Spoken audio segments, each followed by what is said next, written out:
My wife, for years, heard me tell stories about Ukrainian women. And last night, I called her and I said, I'm in the middle of many, many Ukrainian women. She said, I'm sure you think you're in heaven again. And I said, no, these are very serious, hardworking women. But I have to tell you a very true story. It was Nadia that God granted me the opportunity to go to Ukraine. And I remember vividly the first time, and I'm going to get a little emotional, that I went to Ukraine. I had flown from Atlanta to Amsterdam to Warsaw and flew into Lviv, and a reception committee from Kamenets-Podilsky met me. It was 4 people, 2 men and 2 very attractive young Ukrainian women. Now, I quickly learned when we moved out to this Lada bus, and one guy gets in the front and one guy gets in the back, and they put me on the seat with 2 women either side of me. But I learned that they had sent these women because they had some measure of English proficiency, whereas the 2 men had no English proficiency. And in a 3-hour drive from Lviv to Kamenets-Podilsky, my first really education about Ukraine came from these 2 women. Now, I'm sure that the 2 men never realized that these 2 women were teaching me about Ukraine, because they taught me a lot about Ukrainian politics and history and culture and Ukrainian men. But they also said something to me that I have never forgotten to this day. And one of them turned to me and said, you know, if Ukrainian men are the head of Ukraine, women are the neck. And it took me a couple of minutes to realize what she meant by that statement. And then, over the years that I got to know people in Ukraine, I really, truly began to understand there's a lot of truth in that statement. It was an eye-opening experience to go into Kamenets-Podilsky. Now, this is in the late 90s. Yes. And a mayor who, to this day, is a very dear friend of mine, who I first saw him fly a balloon under the bridge in the gorge in Kamenets-Podilsky, and he wanted me to fly with him, and I said, no, I'm not getting in any hot air balloon in Ukraine, thank you very much. But I was taken to see the fortress in Kamenets-Podilsky. Now, I don't know how many of you have ever seen that fortress in Kamenets-Podilsky. That is one of the most dramatic sights I had ever seen in my life. And I had the great good fortune to take 2 study abroad groups from the University of Georgia to Ukraine, to Kamenets-Podilsky, to Uzhhorod, to Ivano-Frankivsk, to Lviv, to Chernivtsi.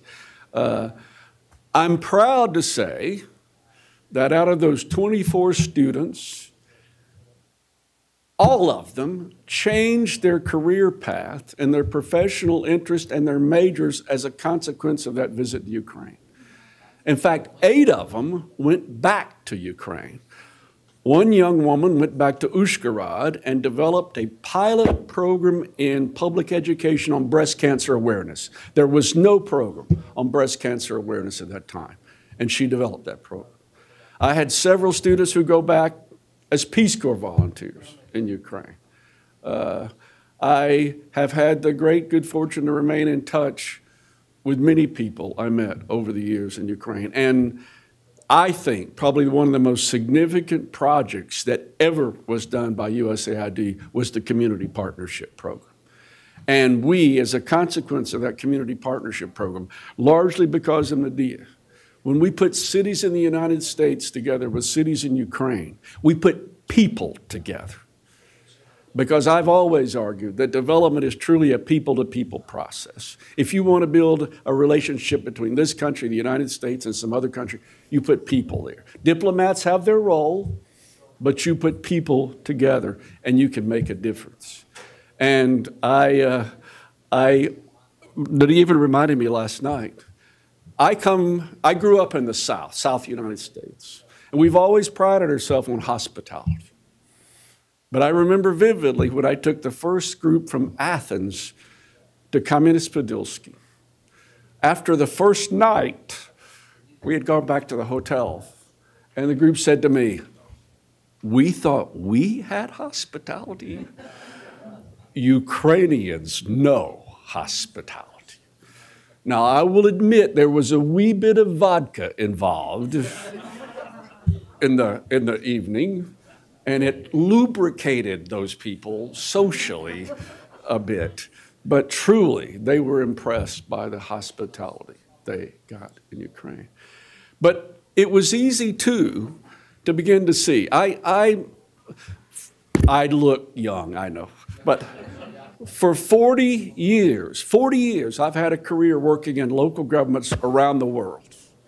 For the most part, have stayed out of the central government, the federal government, the national government level. I've been at local government level. And I worked in economic development for the most part. And I've always tried to tell people, there's a couple of basic things you have to know about economic development. One is that unemployment is not a statistic. Unemployment is people.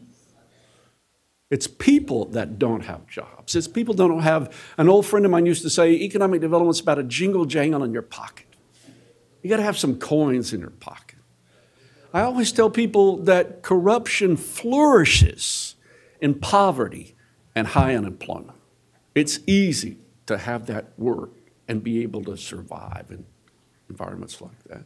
But I also tell people that often my strategy's also been, I never have gone into any country I've been invited with the answer. I go into countries with the questions because I think it's best to have indigenous knowledge.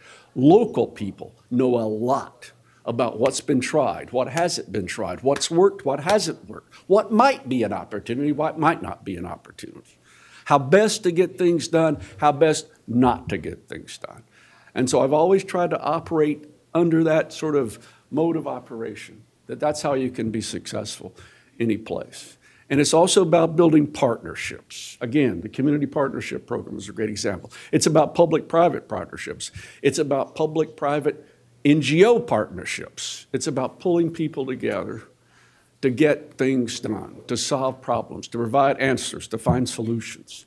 And the very first time I ever went into Kamenice-Podilsky, and I was just driven around, all I could see was economic development opportunity in that place. I've also spent a lot of my career working in developing heritage tourism, cultural tourism, agricultural resources, the Made in Ukraine idea. I always thought, I have a collection of every country I've ever worked in of handicrafts from that country, because I think handicrafts are really cultural symbols of a place. But for the most part, I've also tried to teach people that in many respects, handicrafts have a lot of value. Handicrafts can be anything from embroidery to ceramics to foodstuffs to other products that really help the country, to help the culture survive. But in many countries, the people who really know how to produce, to make those things are disappearing. They're dying out. They're the older generation. And most younger generation don't want anything to do with those things. They want a job in Kyiv or a job in New York or a job in Shanghai. They don't want to live out in these places where you can do that. But to survive in those places, sometimes you have to look at those traditional ways of life as a way to survive. I had a very dear friend in Slovenia who was the Minister of Rural Economy, that once he invited me to come there, Slovenia was the first country in the world to really do farm tourism. And Marko Kočak was his name. Marko had a motto in Slovenia that sticks with me to this day, that I try to take to every country I work in. And he said that this is what people have to understand if you're coming to a Slovenia or you're coming to a Ukraine, especially if you're going to a Kameniec-Podilsky or Mariupol or Kharkiv. And this was what the motto was. Your everyday life is someone else's adventure. Now stop and think about that for a second. Your everyday life is someone else's adventure. And oftentimes, when I would take people to other countries, and they're coming out of a context maybe of an urban setting, it would all be, the first time I took I'm very much a stream of consciousness speaker. It often scares the hell out of people because they don't know what I might talk about. But I'm very much a stream of consciousness speaker. The first time I took a study abroad group from Kyiv to Kameniec-Podilsky, I took them on the train. They had to experience a train trip in Ukraine. That's really how you begin to learn about people. But I'll never forget, we got to Kameniec-Podilsky very, very early in the morning. And immediately we were picked up and we were taken to this little local hostel. We were literally staying in somebody's home, but we had breakfast. Now, I've got 16 students with me who have been up all night on a train enjoying Ukrainian culture. All right, you know what I mean by that. They all had a bottle and they were experiencing Ukrainian vodka. They had heard about it their whole life. But we get there to this place and we have breakfast, and suddenly I see the students start perking up. Wow, I've never tasted anything like this. And we were having, bread and cheese and eggs and ham. And I told them, I said, you guys ever heard of eco food? I can promise you that probably everything you're having at breakfast came from maybe in a square kilometer of where you're having this breakfast right now. I said, you're actually getting food that hasn't been processed, that hasn't been through a supermarket, that hasn't been on a truck, that hasn't been in a warehouse. Literally, probably somebody gathered that either last night or this morning. But the students immediately saw there was value in that. They could begin to talk about economic development. What could we do with this? How could you make this an experience? I had told them the story of your everyday life as someone else's adventure. They saw the Ukraine experience as an adventure, truly an adventure. They saw what they would pay for. They had enjoyed paying for it. I want to get out there and I want to have a chance to have this Ukrainian culture, this understanding, to find these things I can take back home, that I can tell other people about what I'm doing, what I'm living, what I'm experiencing here, that other people want to come do.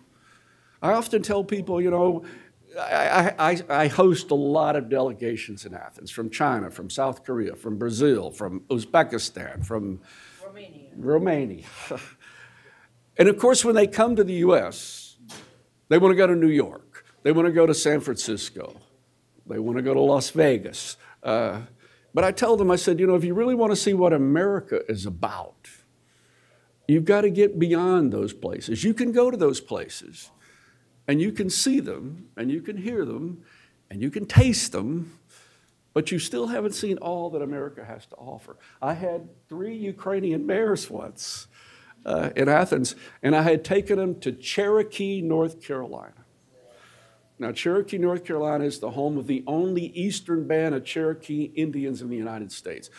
If you know the story, there was a Trail of Tears in 1835 where Andrew Jackson had sent the Cherokee out of Georgia, out of North Carolina to Oklahoma.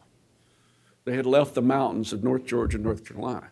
But there was one band that had hidden out in the mountains of North Carolina, and they're there to this day. There's a reservation there. But also, like on many Native American reservations in the U.S., there was a casino, a Harrah's Casino.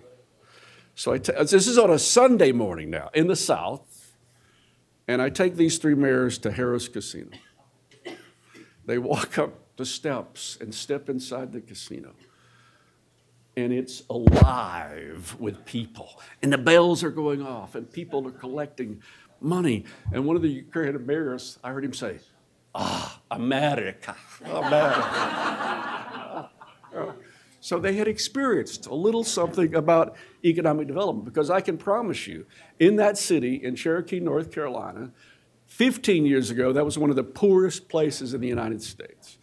But through capturing, telling that native cultural history of bringing in other economic development, they had found a way to increase their livelihood, to put jingle jangle in people's pockets, and to provide a way to stop brain drain. We heard yesterday a comment from one of the people at the U.S.-Ukraine Foundation board meeting that Ukraine is suffering tremendous brain drain. I always tell people that one of the things that always struck me in my various trips into Ukraine was the intelligence I would find in people. I saw some of the greatest theoretical physics projects I've ever seen in my life shown to me in universities in Ukraine. I met some of the most brilliant people I think I've ever met in my life. I met in Ukraine. And one of the presenters this morning, David, down in the end, he talked about the defense. Yesterday, he and I were talking that, the U.S. is selling Ukraine Javelin missiles right now. But Ukraine has an old defense industry there that produces a better missile than the U.S.-based missile. And if the Ukrainians really wanted to revitalize their military and be able to defend themselves, to revitalize those industries, you could produce those weapons that truly provide economic development. Those would be high-paying jobs. Kharkiv is one of those places. There's a technical university in Kharkiv that I think was probably one of the best universities I've ever seen in terms of the technical skills it was providing students. A strong aeronautical industry in that city. A chance to really kind of capture some of that expertise and that background and that history to recreate that industry again in Ukraine that could be a very vibrant and vital industry in Ukraine that would provide good paying, high-paying jobs. There are many things, many opportunities like that in Ukraine. Nadia mentioned that a lot of my background is in regional development. It has been in regional development because many times regional approaches provide you additional advantages you can't necessarily get by limited kind of cluster economic development strategies or targeted industry strategies. Sometimes if you take a regional approach, you have more product, you have more expertise, you have more opportunity. You have a better way to kind of increase the opportunity for more people to be involved in the benefits that can come about because of regional economic development. I also, several times today, one of the things that I've always thought would be very important for Ukraine, and I think it's especially true today, is to capture even a larger regional approach of including Ukraine and Romania, Moldova, Georgia, and I think even today there's an opportunity in Armenia. I have a son and a daughter, and years ago, their friends would always ask them, "What does your father do? He's gone all the time." And they knew that I had been in Ukraine for the Orange Revolution, I had been in Tbilisi for the Rose Revolution, I had been in Armenia for the Velvet Revolution. And one day I came back from Georgia, and I had fallen asleep on the couch, and I heard my daughter and about 4 of her friends start to walk through the room I was asleep in, and I heard one of them say, "Shh, Kelsey's father's home. When he leaves, people die in countries. Shh, don't wake him up." I can honestly say I have never worked for the CIA or NSA or anything else. I've just been unfortunate to be in places at certain times. But again, I think that the opportunities in Ukraine to find these economic development opportunities, many of you in this delegation represent ongoing business enterprises. Many of you represent or come with ideas of things that you want to try to cultivate and to capture. And you've heard many people in some of these panels today, especially this last panel, talk about ways they could work with you, to support you, to help you increase that dream, increase that opportunity, increase that revenue you've got coming in so you can expand your employment, you can expand your impact, you can have a greater positive influence on what happens in Ukraine. Because I think somebody right at the end said a thing. When people have the pride of a job, they have pride of income, their interest in things like war. I was in a conference many years ago, and a guy told me, "You do know what war is?" And I said, no. He said, war is wasting available resources, WAR. And that's always stuck with me, that there's got to be ways to create economic development, to create, I'm stream of consciousness. Last April, I had been invited to Chisinau, Moldova, to participate in a NATO conference on disinformation, misinformation, and propaganda, how to combat it. And what I talked about there was that the person, the organization, the country that controls the narrative controls the story.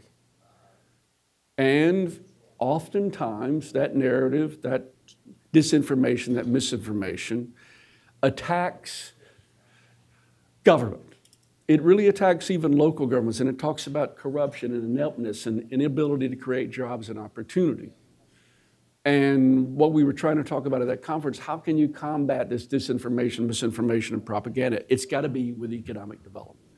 You've got to improve the ability of governments to have revenue, to have resource, to have capability to improve the lives of their citizens. And you've got to provide opportunities for those citizens to have those opportunities to improve those lives before you can have a vital, vibrant, ongoing country that can stand by itself, that can stand up to these challenges and these problems and these things that are thrown at it, and to confront them and to be successful in doing so.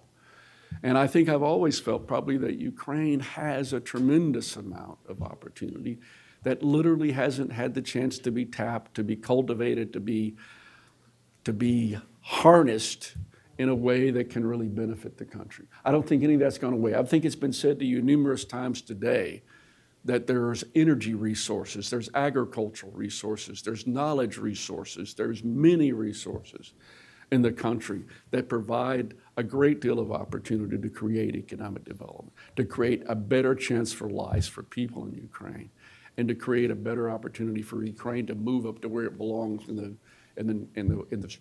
the stable of countries around the world.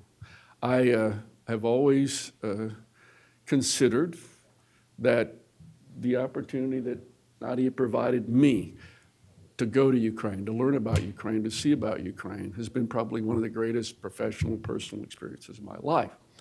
And to get to work with Svetlana, and when she and Volodymyr, her husband, came to be a Fulbright with me many years ago, it was another chance, another opportunity to find a way to continue that work and remain in contact with friends in Ukraine to do economic development, to help create opportunities, to create a better life for Ukrainian friends. So the U.S.-Ukraine Foundation, to this day, remains vital and engaged with Ukraine. It goes to help to tell the story of this country, to make people aware of Ukraine and the importance of Ukraine to this country and to Europe and to the world. And I, too, think that having this delegation today with all these women from Ukraine is a very positive signal that we need to capture and to assist and to help, such that we create a new, the other critical thing in economic development is leadership. Leadership is something you can teach. I actually participate in a program where I, quote, teach leadership. I teach people you can't teach leadership. You can provide instruction, but still, just because someone graduates from a leadership program does not make them a leader. They have to learn that process. They have to want to engage in that process. They want to have to assume that mantle of responsibility to be leaders. But again, to have 60? Less. I don't think there can be any less women, but anyway, another story. But still to have the women here who are interested in learning and interested about doing, that's very important. Last night,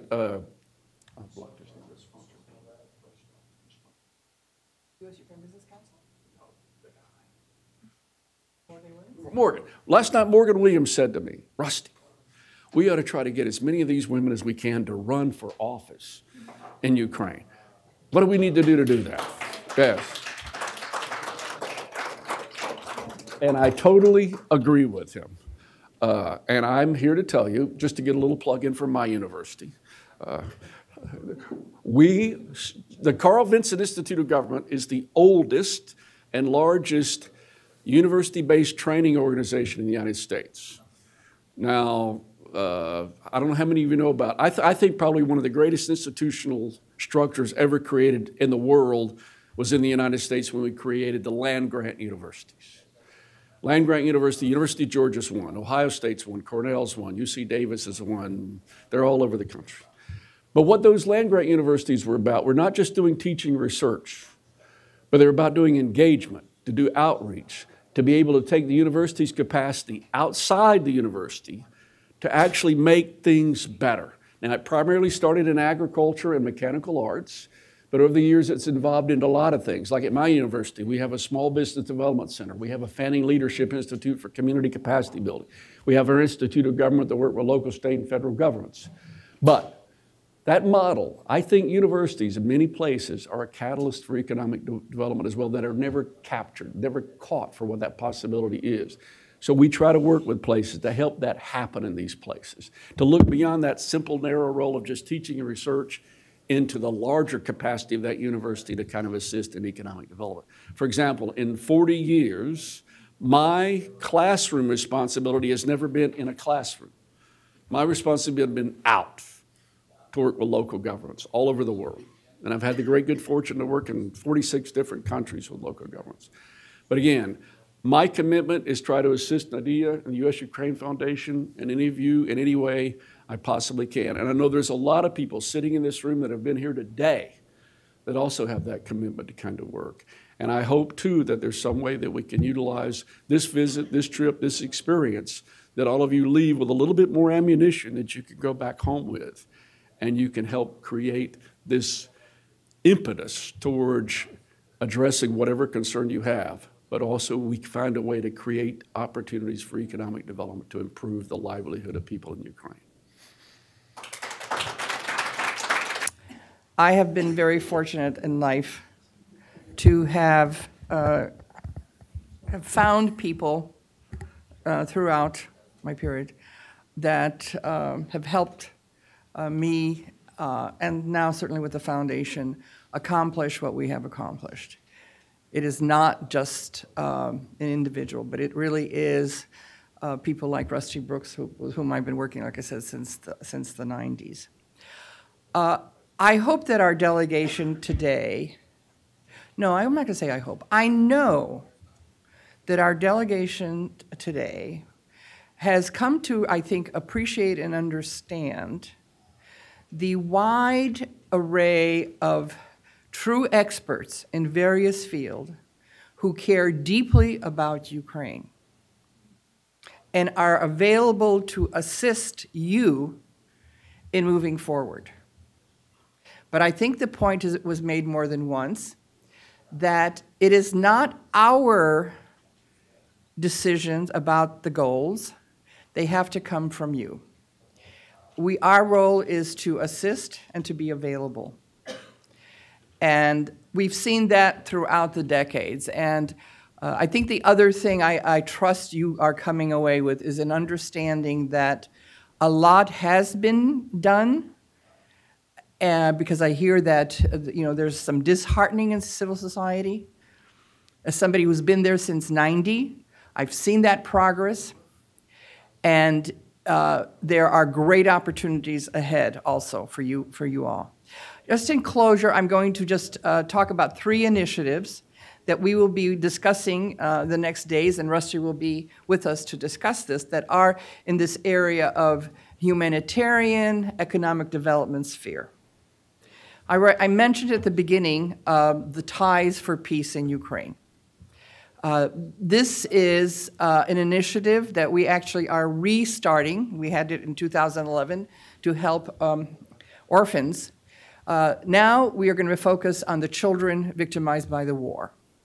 And the idea is to collect ties, memorabilia, and other items that can either be transformed into works of art or accessories and the like, and to sell them in support of charities or organizations that are working with children in Ukraine. The other initiative that we are going to be exploring, and Rusty made mention of it, is the idea of promoting things that are made in Ukraine. I think we are at a very great opportunity moment that Ukraine now has established its independent identity and something, and therefore the interest in Ukraine is growing, and not just because of the war, but in many areas the talent and expertise of Ukraine is being recognized and is seen worldwide. I don't know how many of you watched America's Got Talent, which is a program that exists in 58 countries and has been around, I think, for like, I don't know how many years now, 15 or 16 years. And they had what they called America's Got Talent champions. And what they did is they picked 50 acts from all of these 58 countries and how many seasons of this show going on, and picked the best of the best to compete in what they called the Olympics of America's Got Talent. Out of 50 of those acts, 3 came from Ukraine.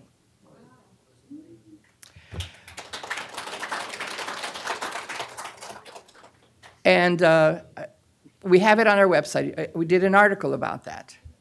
One of them, and I forget her name, I'm terrible to remember names, is the Sand Woman, right, who won Ukraine's Got Talent many years ago. She was one of the ones that was asked to come and compete in this.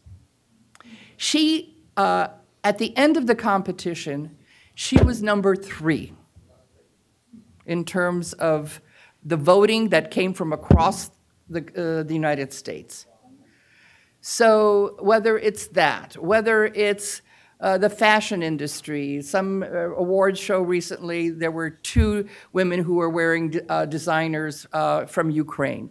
So in every sphere, art, culture, science, there is a lot that people are now finally discovering or rediscovering about Ukraine. So this initiative about promoting things made in Ukraine, and some of you I know are wearing things that have been made in Ukraine. My last trip to Ukraine, Svetlana and others, Larissa, took me to Tsum.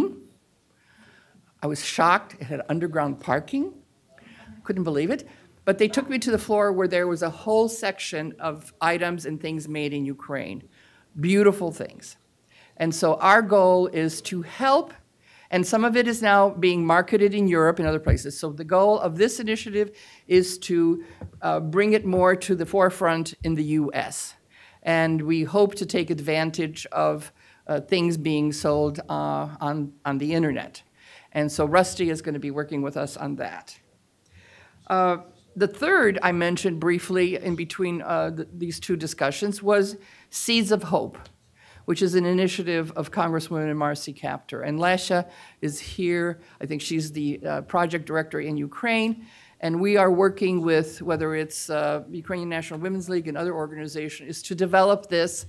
And again, the focus is women in rural areas. Marcy, helping the babushki of Ukraine.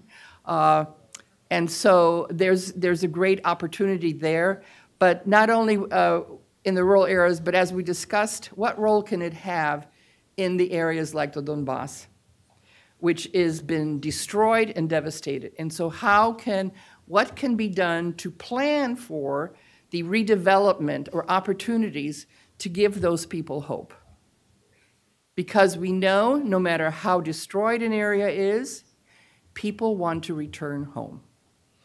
They may have relocated, but they ultimately want to go home. So how can we think about what are the opportunities that could be explored and developed in eastern Ukraine?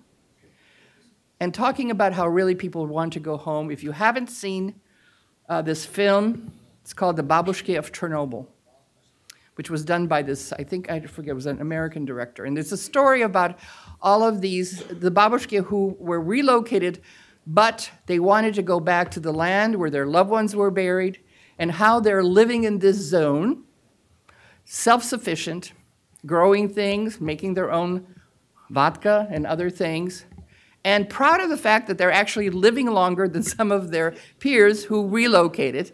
And it's a wonderful film. At first I heard about it, I thought, oh, I don't want to be depressed again, but it was a wonderful film, inspirational, humorous.